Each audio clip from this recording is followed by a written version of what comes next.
बच्चे के कितने से बड़े अपराध को भी क्षमा कर देती है। इतने दयालु कृपालु करुणामयी हैं हमारी राधा रानी। एक बार की घटना, कन्हैया का जन्माष्टमी उत्सव था, तो कन्हैया अपने मित्रों के साथ में लड्डू बांट रहे थे सबको।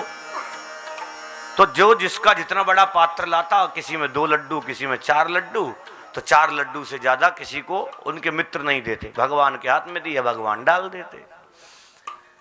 अब एक सखी आई, कहा ना क्या कर रहे हो?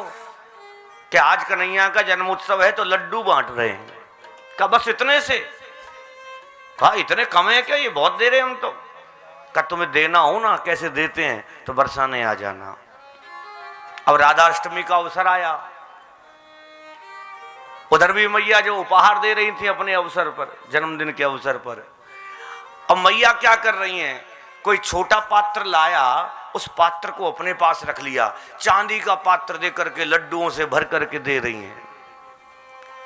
कोई छोटा आ रहा है, बड़ा आ रहा है, ऊंचा आ रहा है, नीचा आ रहा है, सबको एक समान मात्रा में दे रही हैं। तो हमारी राधा रानी तो बड़ी दयालु कृपालु करुणामयी। हो सकता है वृंदावन में सुनवाई देर से हो, क्योंकि पिता कम सुनता है बच्चे की, है ना, पर मां जल्दी सुनती है। और बरसाने में एक बार गलती से चले गए और भाव से श्री राधा जी का नाम स्मरण कर लिया, तो प्यारे जीवन की सारी बाधाएं कटती चली जाएं, क्योंकि राधा है भक्ति। चलें कथा में प्रवेश किया जाए। कल बहुत सुंदर बाल रूप का आपने दर्शन किया, और वास्तव में मानो वो बालक तो ऐसा ही लग रहा था स्वयं कन्हैया लेटे हो, है ना। नहीं, बच्चा क्या इतनी शोर शराबे में रोए नहीं, और मानो किसी झुग्गी झोंपड़ी वाला हो तो कड़क होता है, आपका तो मखमल के बिस्तर में सोने वाला, उसको आवाज की एक घंटी भी सुनाई दे जाए तो जग जाए। परंतु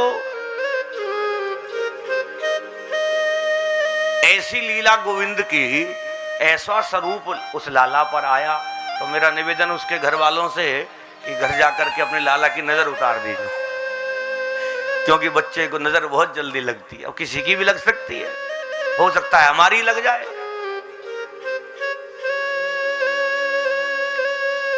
भाद्रपद मास की कृष्ण पक्ष की अष्टमी को रात्रि को 12 बजे भगवान अवतरित होते हैं। यहां लिखा भगवान जन्म नहीं लेते हैं, भगवान का अवतार होता है।